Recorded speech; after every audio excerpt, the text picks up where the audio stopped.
I had been back from 3 weeks of desert field training for exactly 8 minutes when it happened. My truck was still coated in sand, my uniform still smelled like smoke and sweat, and yet there I sat, blocked in the middle of my parents' quiet HOA neighborhood by a black Dodge Charger with a cheap red-blue flasher stuck to the dash. Then the guy stepped out, mirrored sunglasses, plastic badge, tactical vest from a Halloween clearance rack, and right behind him, Brenda Lockwood, the most power-drunk ex-HOA president in Copper Ridge Estates, grinning like she'd finally caught her most wanted criminal. Step out of the vehicle, the fake cop barked, hand on his toy badge. For dust on my tires, for a trailer full of camping gear, for daring to exist on a street she no longer even controlled. But Brenda had made one fatal mistake.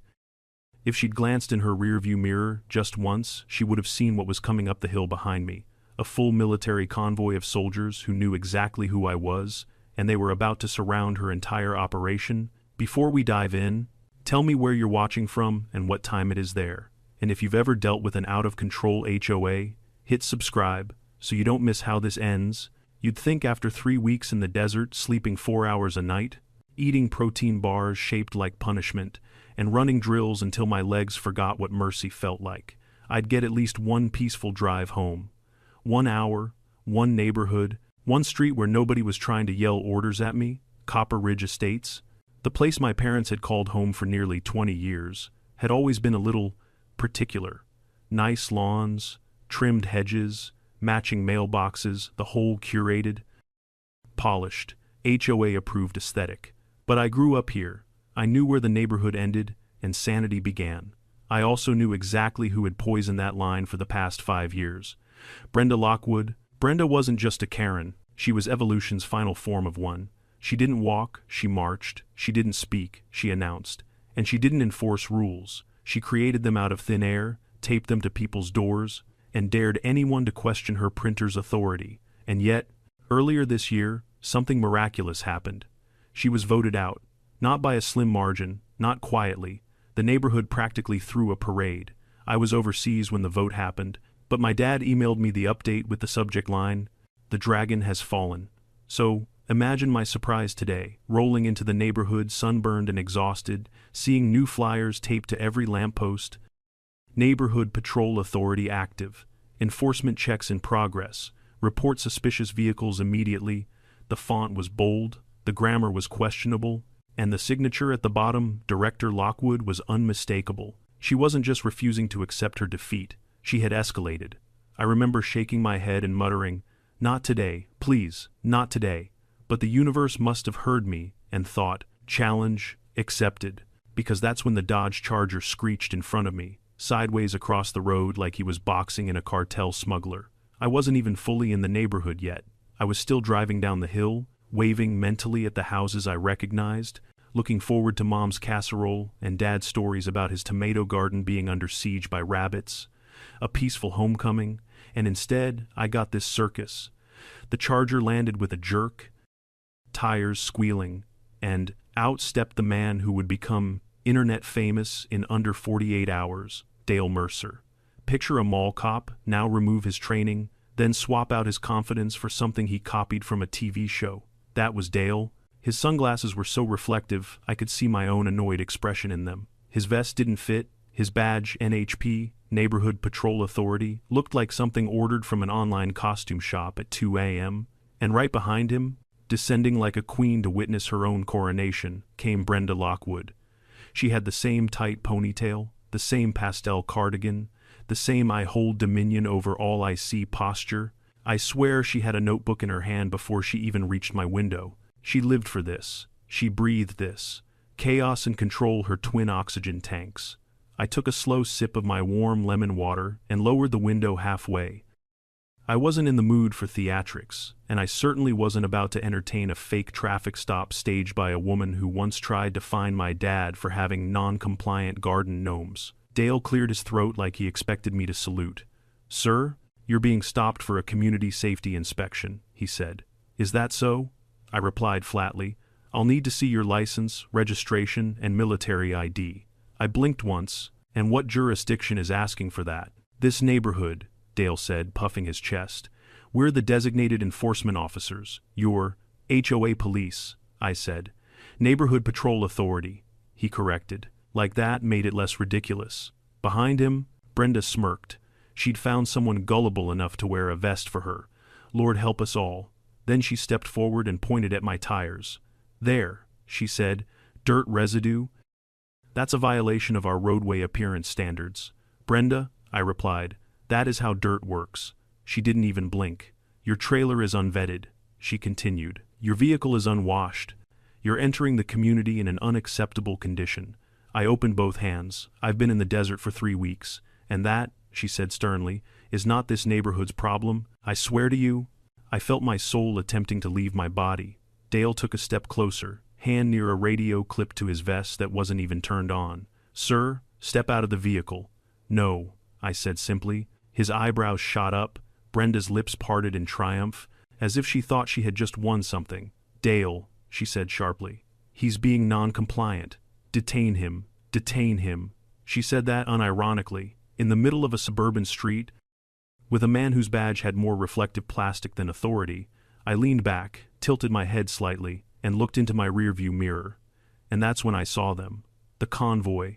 My convoy. 4 trucks, 3 transports, and 1 Humvee rolling down the hill in a perfect staggered formation, dust trailing behind them like a slow-moving storm. Soldiers perched on the flatbed, shoulders relaxed, scanning the neighborhood like they couldn't quite believe what they were driving into. Captain Morales was in the lead vehicle, and every single person in that convoy knew me. I turned back to Dale, who was mid-lecture about officer discretion, and said, "You might want to turn around." "Sir," he snapped, "I am giving lawful inster." His voice died when he finally looked. He saw the flatbed, then the Humvee, then the 20 soldiers staring directly at him. His face went from arrogant confidence to digestive confusion in 2 seconds flat. Brenda spun around, hands on her hips, ready to scold someone she thought she outranked. She froze when she saw the Humvee flank the Charger. The flatbed stopped 10 feet behind my truck. The rest of the convoy fanned out, as if surrounding a hostile checkpoint. Captain Morales climbed out, eyes narrowing at the flashing light on Dale's dash. I watched Brenda's spine straighten. She was about to attempt the unthinkable pull rank on the United States Army. And that was the moment I knew this story was going to be one for the ages. Captain Elena Morales didn't walk. She cut through space like the air owed her rent. Even in the middle of a quiet suburban street, she carried the same authority she had when we were out in the desert. Steady, unbothered, and absolutely allergic to nonsense. Her boots hit the pavement with purpose as she approached the Charger, and I watched the fake cop, Dale Mercer, the HOA's newest cosplay deputy, stand a little too straight, as if posture alone might turn him into law enforcement. For a moment, nobody spoke, not the soldiers, not the neighbors slowly drifting out onto their driveways, not even Brenda, the self-appointed queen of Copper Ridge Estates, who was visibly vibrating with a mix of anger, entitlement, and maybe a hint of fear she didn't want anyone to see. Captain Morales's eyes went straight to the cheap red-blue flasher on Dale's dashboard, then down to his mismatched tactical vest, then to his plastic badge. Finally, she looked at me. I gave the faintest shrug that said, "I have no idea either." "Sir," she said to Dale, crisp and stern, "identify your law enforcement agency." Dale's jaw opened and closed like he briefly forgot how English worked. Neighborhood Patrol Authority, NPA. We enforce community safety protocols. Under whose jurisdiction? The HOA's, he said, squaring his shoulders like he was proud of it. Brenda stepped forward, seeing her moment to reclaim the throne she'd been booted from months earlier. "Captain Morales, I appreciate your concern, but this matter is under community authority. We are detaining this resident for violations of neighborhood safety codes." Captain Morales turned her head slowly, slow enough that it made everybody watching flinch, and fixed Brenda with a look so flat it could have crushed concrete. "You are detaining a soldier returning from federal training," she said. "Under what legal statute?" Brenda lifted her chin. "Community Roadway Appearance Order 14B. That's not a law," Morales replied. "It is within the HOA," Brenda insisted. "No," a voice called out from behind us. "It absolutely is not." Walking down the sidewalk, wearing a sun hat and holding a folded binder against her chest like a shield, was Linda Chavez, the real, current HOA president. Not dressed like a soldier, not dressed like a cop, just dressed like someone who was very tired of dealing with stupid people. She came to a stop beside Captain Morales and opened the binder, pulling out a sheet of paper. "Brenda," she said, "you were removed from the HOA board 3 months ago, unanimously."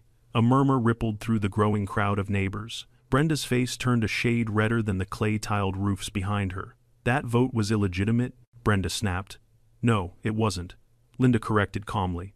"You were cited for abusing authority, issuing fake citations, and attempting to install private surveillance cameras on other people's property." "That was for safety," Brenda protested. "That was for ego," Linda replied. Captain Morales looked at me again, then back at Brenda and Dale, and said, "You two are impersonating authority and obstructing federal personnel. Step away from the vehicle." Dale tried to move casually, like he was just repositioning himself and not backing away from the United States Army. But it didn't help. One of the MPs stepped forward, tapped on his car window, and said, "Sir, is that light on your dashboard registered with emergency services?" Dale swallowed hard. "It's for volunteer enforcement." "Is it registered?" the MP repeated. "No." The MP opened the car door, reached in, and removed the flasher like pulling a toy out of a child's playroom. "This is being confiscated." Brenda gasped like they'd just seized a priceless artifact.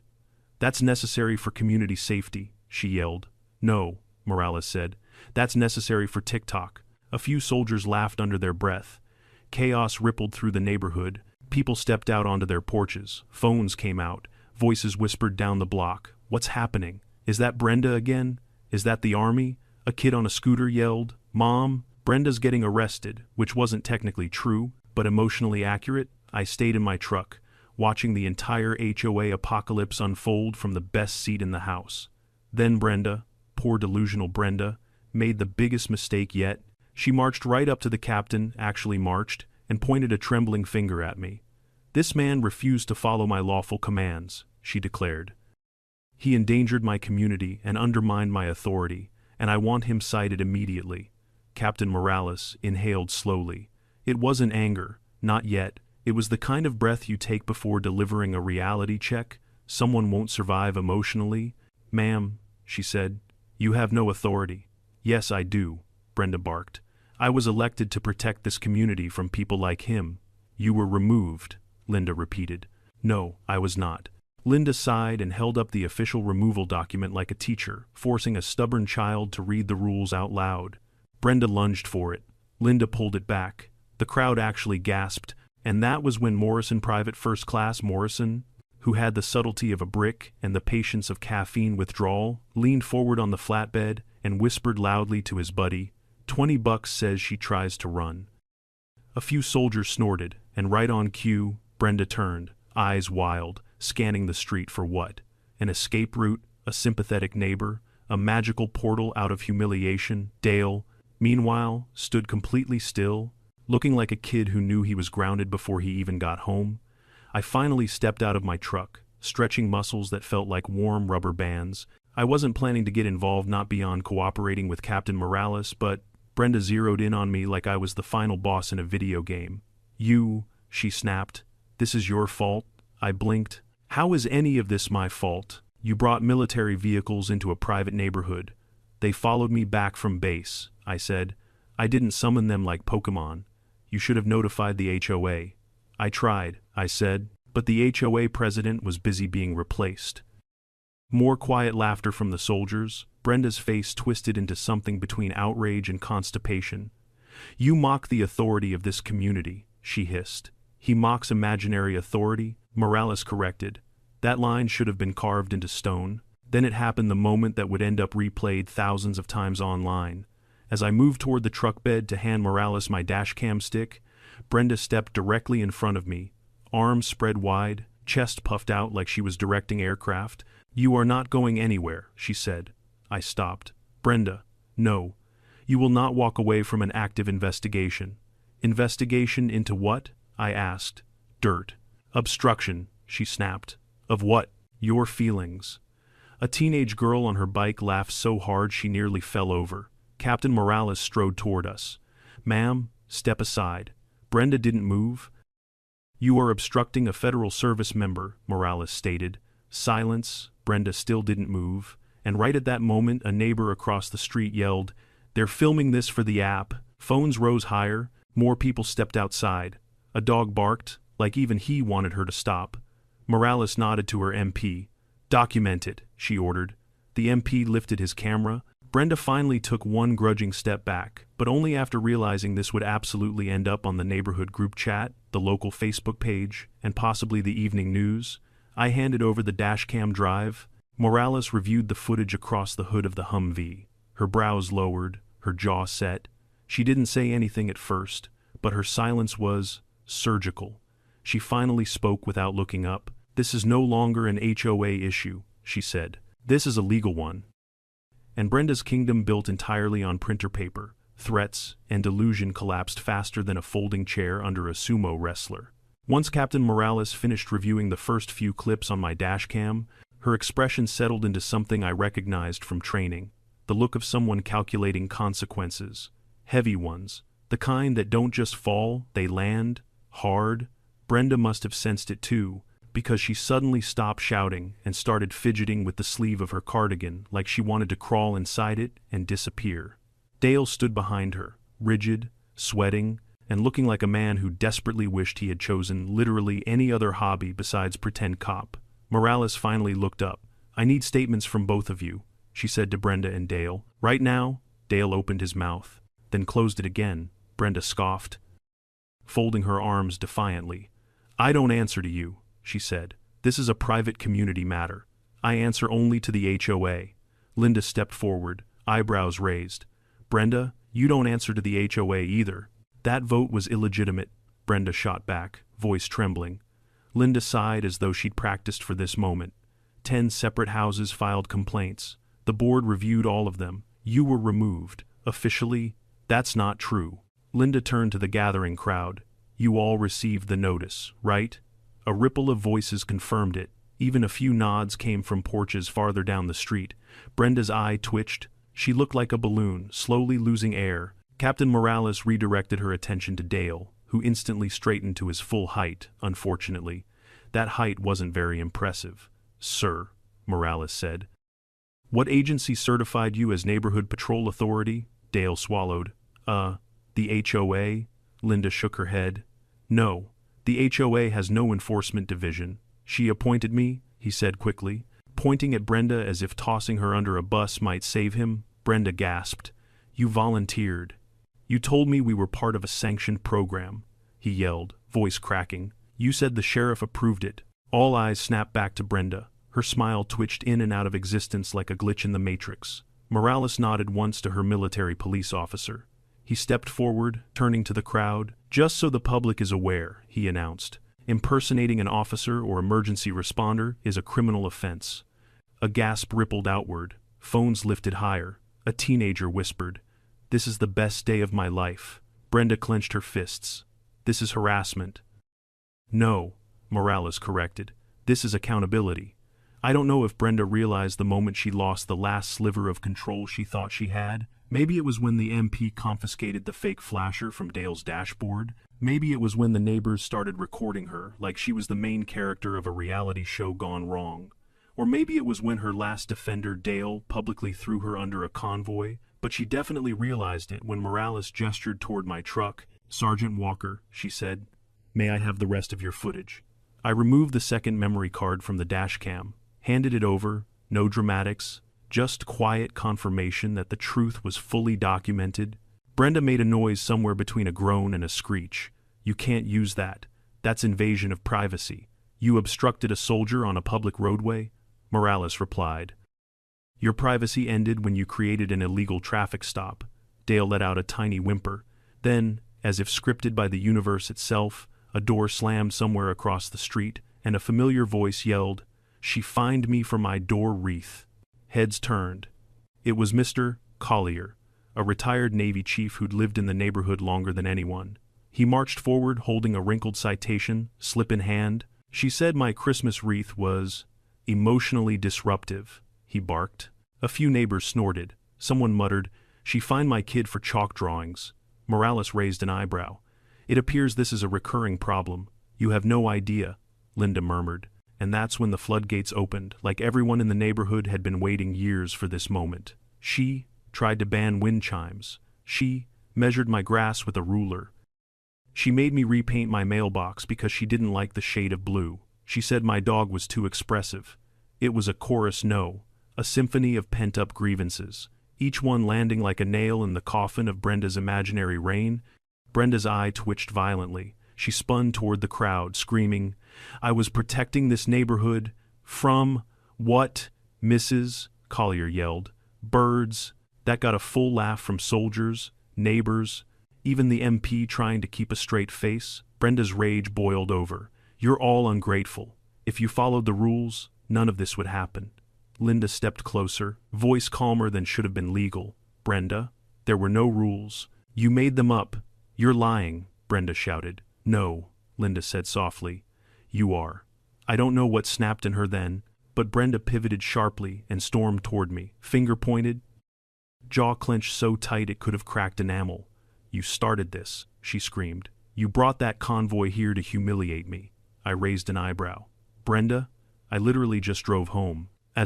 She seized the edge of my trailer like she planned to flip it with sheer spite. "You embarrassed me in front of my neighborhood," Linda responded gently. "It's not your neighborhood." Brenda turned with the speed of a malfunctioning robot. "Yes, Yes."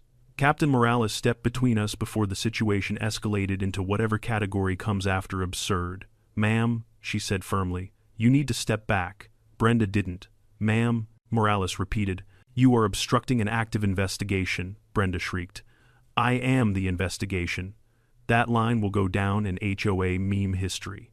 Suddenly, everyone started talking at once, phones recording from every angle, and right in the middle of the chaos, Morales turned just enough for me to see her face. She looked done. Not angry, not confused, not stern, just done. She turned to her MPs, escort both individuals to the curb for questioning. Dale obeyed instantly, practically sprinting toward the sidewalk. Brenda resisted until an MP stepped forward and simply gestured politely. She jerked away, stomping like a toddler mid-tantrum, while the MPs led them aside. Morales took a deep breath and addressed the neighbors. "For the sake of community safety," she said, "we need to review all available footage and statements. If anyone has documentation of previous incidents, please provide it." It was like she'd fired a starting pistol at a relay race. Neighbors lined up photos, videos, printed copies of fake citations, even screenshots from the community app showing Brenda threatening people with HOA compliance raids. I almost felt sorry for her. Almost. As I leaned back against my truck, watching the evidence pile up, Morales returned to me. "Sergeant," she said, "thank you for keeping calm." I snorted. I figured stepping out of the truck might get me tackled by a guy wearing a $12 vest. She smirked faintly. "Good call." Then her expression shifted to something far more serious. "Walker, this goes beyond a traffic stop," I guessed. "We're treating this as impersonation, attempted unlawful detainment, and obstruction involving a federal service member." "Sounds accurate," she nodded. "And that's before we consider the pattern of harassment against military families." My stomach tightened. "There's more than today's." Morales pulled out her tablet. "We received multiple reports earlier. Apparently word spread quickly once the convoy stopped." As she scrolled, I scanned the summaries. False accusations of abandoned vehicles, threats to report military families to base housing, demanding access to barracks paperwork, completely illegal, attempting to enforce curfew hours, telling a military spouse she would review her eligibility to reside in Copper Ridge. Yeah, that did it. I no longer even pitied her. I just wanted her gone. Morales must have seen the shift in my expression. "We're going to make sure this doesn't happen again," she said quietly. For the first time all day, I felt the adrenaline begin to fade, and that's when Brenda, sitting on the curb with an MP beside her, suddenly screamed, "This is a setup, you're all against me." Morales didn't even turn. She simply handed me back my dashcam card. "Sergeant Walker," she said, "go home. We'll handle the rest." But little did I know this was nowhere near the end. I probably should have gone home like Captain Morales told me to. A normal person would have. But after 3 weeks in the desert, running drills under blistering sun, sharing tents with guys who snored like malfunctioning engines, and eating meals that legally qualified as punishment, I was wired on leftover adrenaline and stubborn curiosity. Besides, this was my parents' neighborhood. my neighborhood. And something told me this wasn't just a one-time incident. It was the final eruption of pressure that had been building for months. So I leaned against my truck, folded my arms, and watched the slow unraveling of the Copper Ridge tyrant. At first, Brenda sat rigidly on the curb, chin lifted, refusing to look at anyone. She had perfected the posture of a queen awaiting her advisors. But the longer she sat, surrounded by uniformed soldiers, MPs, neighbors with phones aimed at her, and a rapidly expanding mountain of evidence laid out on the hood of the Humvee, the more her composure cracked. Her lips twitched, her foot tapped, her eyes darted, searching for a lifeline that simply didn't exist. Meanwhile, the neighborhood transformed into a block party of catharsis. People arrived in clusters, carrying printed screenshots, old citations, photos, and even binders full of HOA letters they'd kept over the years because something about them felt wrong. Apparently, Brenda had been a one-woman violation factory long before today. I overheard snippets everywhere. She sent me a citation for having curtains she didn't approve. She measured my trash bin placement with a tape measure. She tried to fine us for having too many guests over for Thanksgiving. She told my husband the flagpole looked too assertive. She said my toddler's sidewalk chalk was graffiti. I swear, each complaint made the MP's eyebrows climb a millimeter higher. But then came something worse. Something that made even the soldiers grow quiet. A woman stepped forward mid-30s, wearing a Fort Ironwood family readiness t-shirt. She held a folder against her chest, gripping it so tightly her knuckles had gone white. Her husband followed a step behind, carrying a baby carrier with a sleeping infant inside. "Captain Morales," the woman said softly, "we have documentation." I could tell by the captain's face that she instantly shifted from HOA drama mode into military protective mode. "Go ahead," Morales said gently. The woman opened the folder. Inside were 7 citations, all fake, all printed on the same letterhead Brenda used for her self-created Copper Ridge Compliance Bureau, all targeting military families. She pointed to one. "This one was left on our door the morning after my husband deployed. She said our yard looked unstable and threatened to report us to base housing." Her voice didn't shake, but something behind her eyes did. "Another one," she continued, "accused me of storing military equipment improperly. It was a diaper bag." Neighbors murmured in outrage. The husband stepped forward, silent but visibly furious. But it was the final paper that made even Brenda's mask crack. The woman held up a letter, long, detailed, and stamped with a fake Copper Ridge seal. "This one," she said, "accused us of violating community stability expectations. Brenda wrote that if we didn't improve the presentation of military families in the neighborhood, she would personally contact his commanding officer." A chill passed through the crowd. "You don't threaten a soldier's career. You don't even pretend to. That crosses a line you cannot uncross." Captain Morales didn't speak for a solid 5 seconds. She just stared at the letter, processing its audacity. "Do you have any indication this woman actually attempted to contact base housing?" Morales finally asked. The husband nodded. "They received a voicemail." Gasps spread like a brush fire. "You have it recorded," the captain pressed. "We do." Morales snapped her fingers. "MP Garcia, document the audio." I glanced at Brenda. Her face had gone pale, in a way I didn't think possible for someone who fueled herself on the fire of her own self-importance. Her jaw dropped slightly, and for the first time since the convoy arrived, she looked scared. Not angry, not outraged, scared. Dale, sitting a few feet from her on the curb, slid his hands over his face. He probably realized this wasn't just a volunteer patrol gone wrong. This could be charges far beyond impersonation. Morales handed the letters to her comms officer. "This is targeted harassment against military families. That elevates this incident significantly. Thank you both for coming forward." The woman nodded, stepping back to her husband, who wrapped an arm around her shoulders protectively. I should have looked away, should have minded my own business. But seeing that infant sleeping in the carrier, completely unaware that some petty HOA vigilante had tried to bully his family, something inside me snapped. That could have been my family, my parents, my fiancé, my future kids. Brenda didn't just cross a line, she set it on fire, danced across it, and then threatened to fine whoever tried to put it out. Suddenly, Morales signaled for the crowd to quiet. She turned to me. "Sergeant Walker," she said, "I need your statement as well." I stepped forward, recounting everything from the moment the charger cut me off to the instant Brenda tried to block my path physically. Morales nodded through the whole thing, occasionally jotting notes. Then, when I finished, she asked, "Did she ever threaten you before today?" I hesitated. "Indirectly, yes. She used to leave warnings at my parents' house, told them my truck violated aesthetic standards because it projected an aggressive presence." Morales blinked. "It's a truck." "Exactly. Anything else?" "Well, once she told my dad he shouldn't fly the flag on weekdays because it sent the wrong message."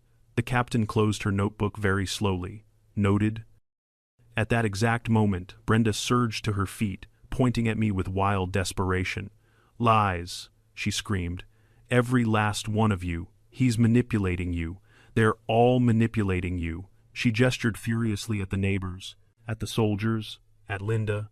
"You're conspiring against me because I enforce order, because I protect standards, because I—" She didn't finish, because the MP beside her calmly said, "Ma'am, please remain seated."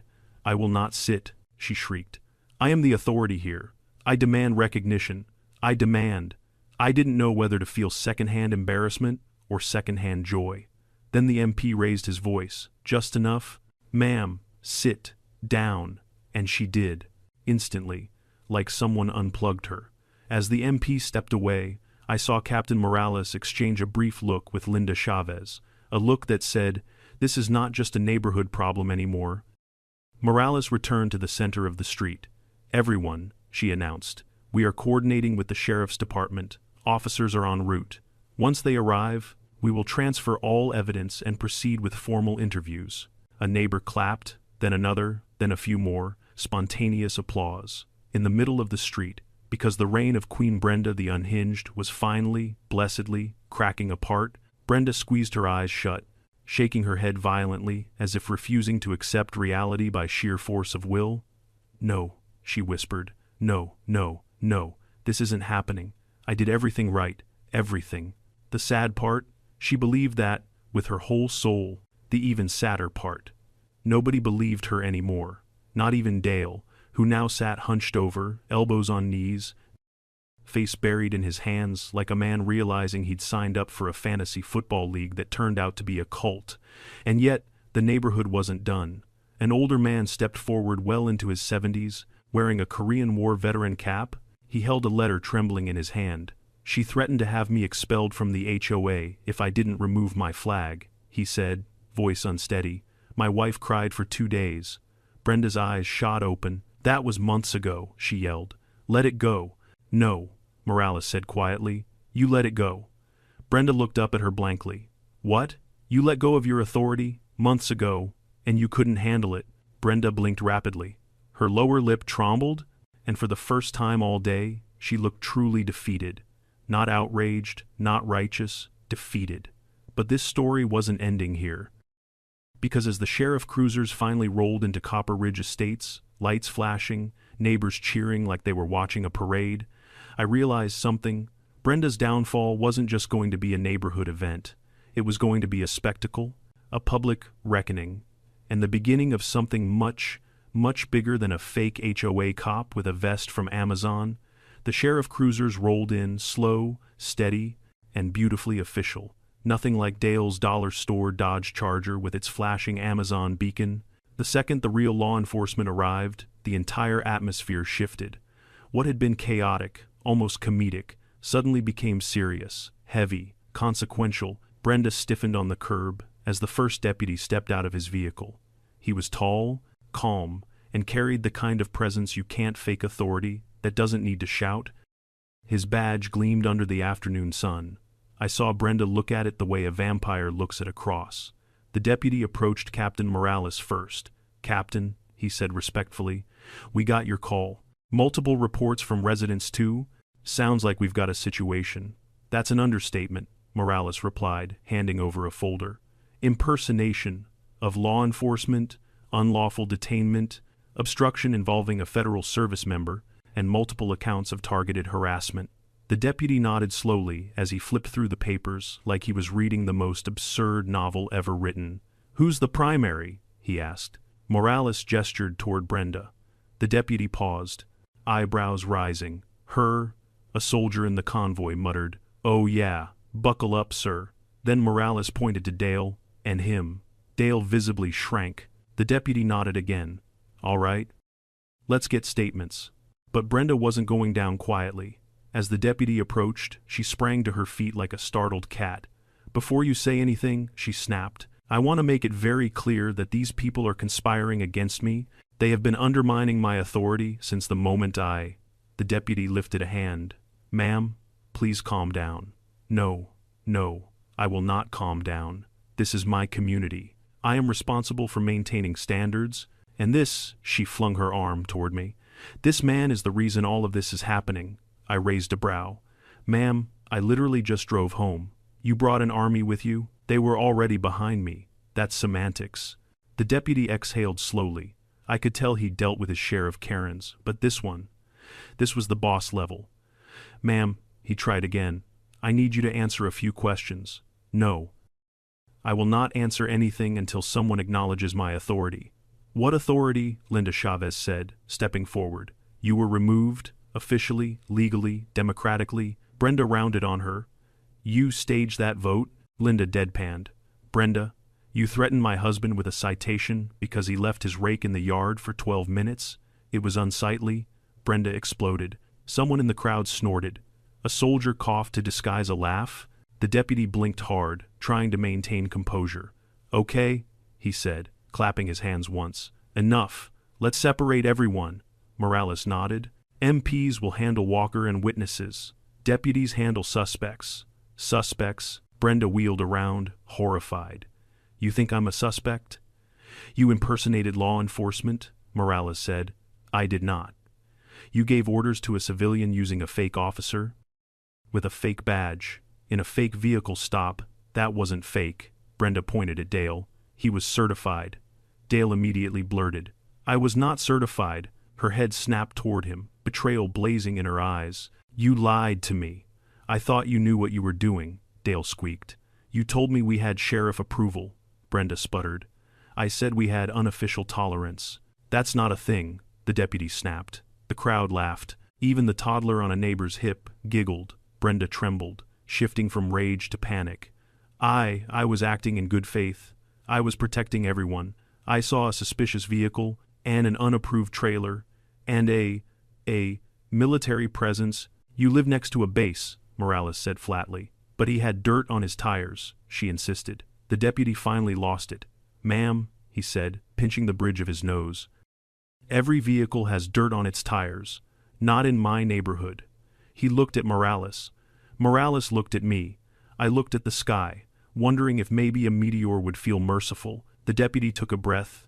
"Ma'am, whether you intended to or not, you acted outside the law. That's ridiculous. You formed an illegal enforcement group. It was voluntary. You issued false citations. They weren't false. They were preventative. You attempted to stop a soldier returning from duty. That's his fault. You told military families you could have their housing reviewed. That was constructive criticism. You left threatening letters. They were motivational. Ma'am." He paused, staring at her. "You weren't protecting this neighborhood. You were terrorizing it." The street fell silent. Brenda's mouth opened, but nothing came out this time.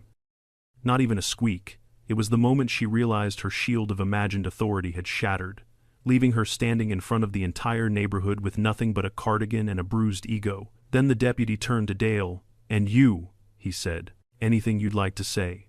Dale took the deepest breath I've ever seen a human take. "I'm sorry," he blurted. "I didn't know," she said. "We were doing community service. She said we'd keep the neighborhood safe. She said I'd get a real badge eventually." Brenda's eyes bulged like a frog blinking in slow motion. "I never said that." "Yes, you did," Dale insisted. "You said you had connections. I meant connections at Home Depot." At that point, one of the soldiers had to walk away because he was laughing so hard he nearly dropped his rifle. The deputy rubbed his temples. "All right, both of you. Sit down and don't speak unless spoken to." Brenda gasped, as if he'd slapped her with a constitution. "I will not be spoken to like a child." "Then stop behaving like one," Linda muttered. Several neighbors murmured approval. Brenda sat, hard, like the ground had personally offended her. The deputy began interviewing Dale while another officer approached Brenda. Meanwhile, Morales and the MPs spread out to take more statements from neighbors. It quickly became clear just how deep the problem went. A man from down the block told Morales that Brenda once took photos of his teenagers through their front window because she suspected unauthorized activity. Unauthorized activity equals watching movies too loudly. Another neighbor admitted Brenda had threatened to sue him for having an overly enthusiastic welcome mat. A young mother recounted how Brenda followed her for 2 blocks while she walked her toddler because the stroller clashed with the HOA aesthetic palette. Even the jogger, who always ran shirtless, chimed in, saying Brenda tried to write him up for excessive torso visibility. Every story was worse than the last, and every story added fuel to the legal wildfire now burning at Brenda's feet. While the deputies compiled reports, a few soldiers leaned against the flatbed truck, enjoying the show. "Best deployment debrief ever," one muttered. "Should we send her a citation?" Another joked. "Violation of Sanity Code 101. Morales overheard and said, "Don't give her ideas." Meanwhile, I stood beside my truck, arms crossed, feeling something I hadn't felt in a long time. Justice unfolding in real time. Not the slow, bureaucratic kind. Not the kind you hear about months later in an email. Real justice, public, undeniable, finally aimed at the person who had made this neighborhood miserable for years. But it wasn't over, because suddenly the deputy straightened, turned toward Brenda, and said the words that changed everything. "Ma'am, based on the evidence provided and the number of documented complaints, we're submitting this case for criminal charges." Her face went white. "Criminal," she whispered. But I'm the HOA. "No," Linda said softly. "You're just a resident. And a suspect," Morales added. Brenda shook her head violently. No, this isn't how this works. I am the law here. I am the—" Her voice cracked, and in that moment, surrounded by soldiers, neighbors, law enforcement, and a pile of evidence taller than her pride, Brenda Lockwood finally broke. It wasn't loud, it wasn't dramatic, it wasn't even dignified. She simply sagged forward, like the weight of her own delusions had finally crushed her. But fate wasn't done with her yet, because the most humiliating moment of her entire life was still to come. The moment Brenda's shoulders collapsed inward, it felt like the entire street exhaled for the first time in years. Copper Ridge Estates had been living under her self-appointed dictatorship so long that seeing her finally face consequences felt almost surreal. But the universe wasn't finished with her, not even close. While deputies conferred with Captain Morales and the MPs gathered the last pieces of evidence, the neighborhood's pent-up silence transformed into something else. Resolve. People who had once tiptoed around Brenda's wrath were now standing tall, handing over documents, screenshots, and videos, with the confidence of witnesses who knew finally someone was listening. But among the crowd, one person stepped forward with a sort of quiet fury that demanded everyone's attention. Mr. Dillard, a Navy veteran in his late 50s, built like a man carved from desert rock. Calm in a way that only comes from surviving things much bigger than HOA disputes, he carried himself with discipline and dignity. But when he looked at Brenda, something colder sat beneath the surface. He cleared his throat. "Deputy, I need to add something." The deputy nodded. "Go ahead, sir." Dillard held up a printed letter, the same awful Copper Ridge Compliance Bureau template Brenda had used for months. "This," he said, "was left on my door the week after my wife started chemo." A hush swept the street. I felt my jaw clench. He handed the paper to the deputy, who scanned it quickly. The more he read, the tighter his jaw grew. The letter was brutal, cold, bureaucratic, Brenda style. It claimed the Dillard home violated aesthetic standards due to overgrown shrubbery and visible clutter, which, according to the date, had appeared the same week. Mrs. Dillard became too weak to tend their yard. But that wasn't the worst part. Near the bottom, Brenda had written, "Failure to maintain the standard appearance of Copper Ridge may result in fines or an HOA mandated service review. In other words, pay up or get punished." The deputy closed his eyes briefly, as if the stupidity physically hurt. "Sir," he asked, "did you address this with the HOA at the time?" "I tried," Dillard said, voice steady. "But Brenda blocked my emails, threatened additional fines, and told my wife she was disturbing the community image when she left our garbage bins out an extra morning after her treatment." Someone behind me whispered, "That's evil," Morales muttered. "Monstrous." I felt my hands curl into fists. Brenda's head snapped up. I was enforcing standards. Dillard didn't even look at her. You abused people. I abided by the rules of this community. There were no rules. Linda shouted. You wrote them, and someone had to. Brenda shrieked. This place was falling apart. The deputy slammed the folder shut, tone no longer patient. Ma'am, that's enough. You've done more harm to this neighborhood than any other single resident. Brenda's mouth trembled. I was trying to help. You terrorized the community under the pretense of authority, the deputy said, and now it's time to face the consequences of your actions. For once, Brenda didn't argue. She simply stared at the ground, hands trembling, the crown she had crafted in her mind dissolving in real time. But her downfall wasn't just due to law enforcement, it was the neighbors, united, finally speaking out, and that unity sparked something I didn't expect, a shift toward rebuilding. As deputies separated Brenda and Dale from more questioning, neighbors grouped near Linda Chavez. She stood on the curb with her binder, overwhelmed but determined. Everyone, Linda said, projecting her voice. Once the deputies finish their work here, I'll be calling an emergency HOA meeting in 3 days. We need to rewrite our enforcement guidelines, restructure the board, and mend what's left of community trust. A murmur of agreement spread, but then she looked at me. Ethan, I'd like you to be there. Not as a witness. Well, yes. That too, but as someone with actual leadership experience, someone who understands proper authority. Not this. Brenda scoffed from the curb. You're recruiting a soldier into the HOA? What's next? Building a bunker? No, Linda replied calmly. Building accountability. Linda stepped closer, lowering her voice. We need someone who won't abuse power, someone this neighborhood respects, someone who listens. I blinked. Me? You kept calm in a situation that would have sent most people into panic. You handled yourself with integrity. Those traits matter. I rubbed the back of my neck. Linda, I don't even technically live here anymore. These are my parents' streets. All the better, she replied. You don't have personal stakes in the board's decisions. No yard to argue over, no fences to feud about, just logic. A soldier behind me mumbled, Bro, do it. B, the HOA Batman? I shot him a glare. He shrugged, just saying. Before I could respond, a neighbor, a middle-aged woman holding a baby, approached shyly. Ethan, she said, we'd feel safer with someone like you on the board. Then someone else stepped forward. You'd be fair. Another voice. You'd hold people accountable. And another, you'd stop another Brenda before she starts. I didn't expect any of this. I came home expecting a shower and maybe a nap, not a public nomination for local governance. But looking at these people, real people, exhausted people, people who'd been bullied into silence, it struck me, someone needed to be a shield here, someone who understood what authority is and what it isn't. The deputies finished their reports. Brenda and Dale were escorted to separate patrol cars. Not arrested, not yet, but being transported for formal interviews at the station. Neighbors recorded every second, ensuring no detail would escape the community's collective memory.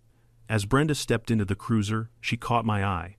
This isn't over, she hissed. I'll come back stronger. You'll see. They need me. I shook my head gently. No, Brenda. They need peace. She slammed the car door with enough force to alarm the toddler nearby. The deputies loaded up, the convoy repositioned, and slowly, almost anticlimactically, the street returned to something resembling normalcy. But nothing was the same.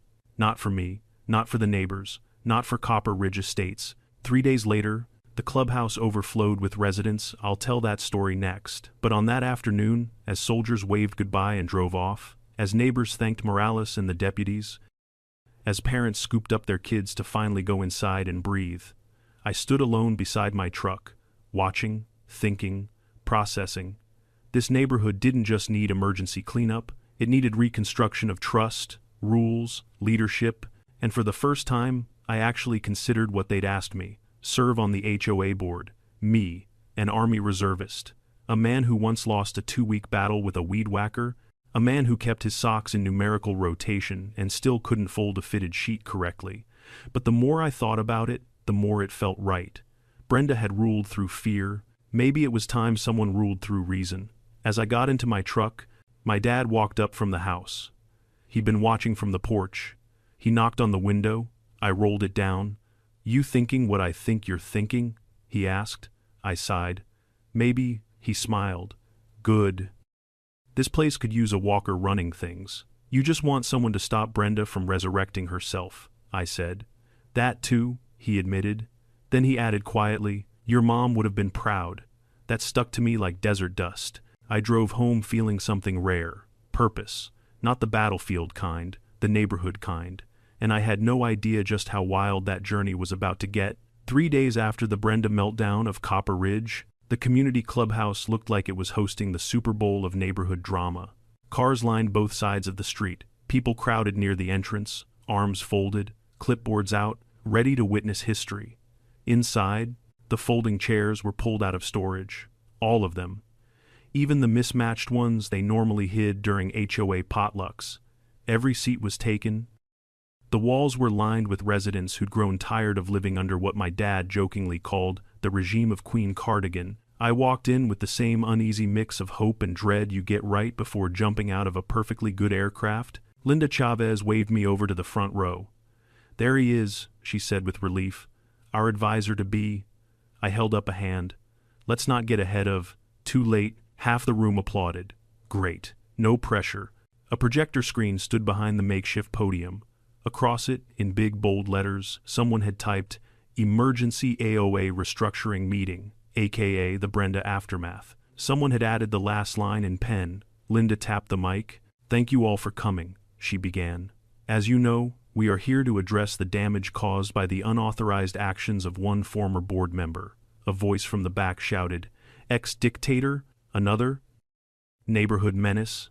Linda cleared her throat. Yes, Brenda Lockwood. A ripple of murmurs moved across the room like wind through tall grass. But tonight isn't just about what she did. It's about how we rebuild. This neighborhood deserves stability, transparency, and leadership that actually listens. People nodded.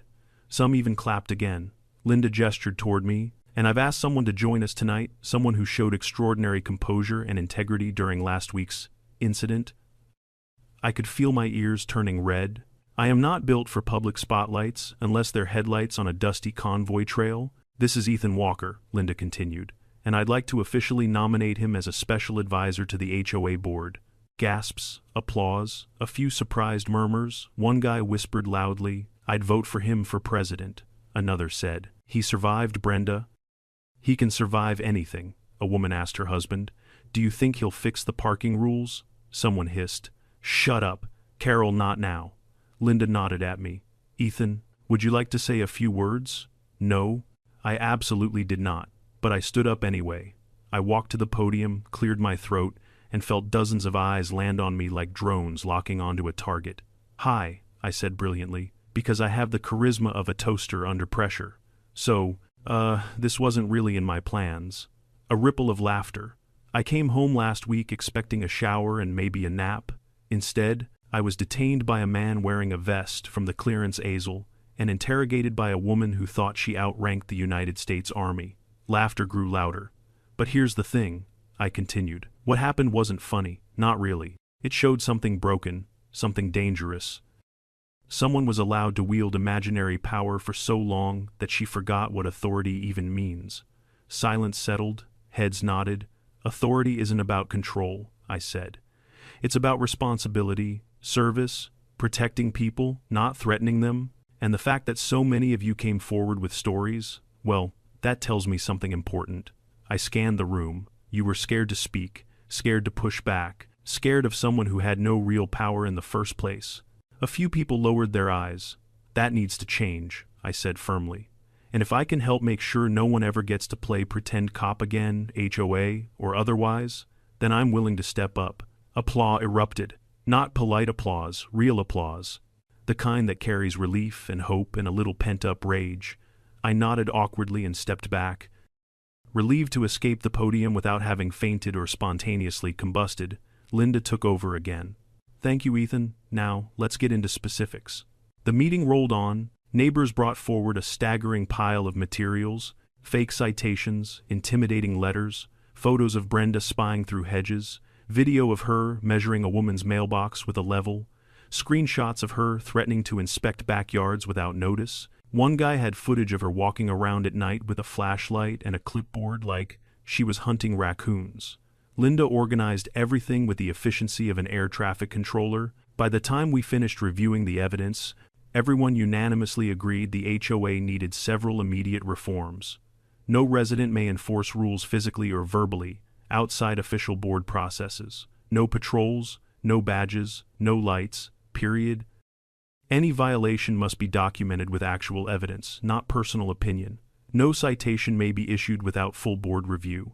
Military families may not be singled out or targeted under any circumstances. The HOA must maintain an official partnership with local police, not attempt to replace them. A new advisory role be created for community oversight. And then, the final agenda item, electing the new special advisor. Linda turned to the room, all in favor of appointing Ethan Walker. Hands shot up like fireworks. All of them, even the guy who always looked perpetually annoyed, even the older woman who kept muttering "bless his heart" whenever I spoke, even the jogger who'd been fined for excessive torso visibility. It was unanimous. I sat frozen, unsure if I'd just been honored or drafted. Linda smiled. "Well, Ethan, welcome to the HOA, Factionator." My dad winked at me from the second row. Great. He was proud. Now I couldn't back out even if I wanted to. But the real surprise came after the meeting ended. As people mingled, thanking me, shaking my hand, telling horror stories about Brenda's reign of terror, someone lingered near the door, wearing sunglasses, indoors. It took me a second to realize who it was. Brenda Lockwood, hair pulled back so tight it could snap, lips pursed, shoulders squared like she wanted to march into the meeting and demand they reinstate her crown. But she didn't come inside. She just stared, arms crossed. Waiting, I stepped outside, closing the clubhouse door behind me. "Brenda," I said quietly, "you shouldn't be here." She didn't blink. "You think you've won?" "This isn't about winning." "Yes, it is." Her voice cracked. "And you took everything from me." "I took nothing," I replied. "You lost it when you abused it. You'll regret this," she whispered. "All of you will. You don't know what you've started." It didn't sound like a threat. It sounded like someone mourning a kingdom that had never actually existed. She turned sharply and walked away, her footsteps echoing across the pavement like punctuation marks of resentment. I watched her disappear into the evening shadows, and it hit me. This wasn't the end of her story, or mine, or the neighborhood's, but it was the beginning of something better, something healthier, something almost hopeful. And as the clubhouse door swung open behind me, and neighbors spilled into the cool night air, laughing, chatting, living without fear, I realized why I felt so grounded in that moment. It wasn't because I'd been appointed to the HOA. It was because, for the first time in a long time, the neighborhood felt like home again. If there's one thing this whole mess taught me, it's this. Real authority isn't loud. It doesn't bully. It doesn't demand obedience or hide behind fake rules and borrowed power. Real authority is quiet. It listens. It protects. It steps forward when needed and steps back when it's not. Brenda wasn't evil. She was terrified of losing control, and that fear turned her into someone who hurt the very people she claimed to protect. That's what unchecked power does. It grows in the dark, feeding on silence. But the moment a community finds its voice, even the loudest bully falls quiet. So, if you're watching this, ask yourself, where in your life are you staying silent out of convenience or fear? And more importantly, what would happen if you finally spoke up? Let me know in the comments, and don't forget to subscribe for more stories like this.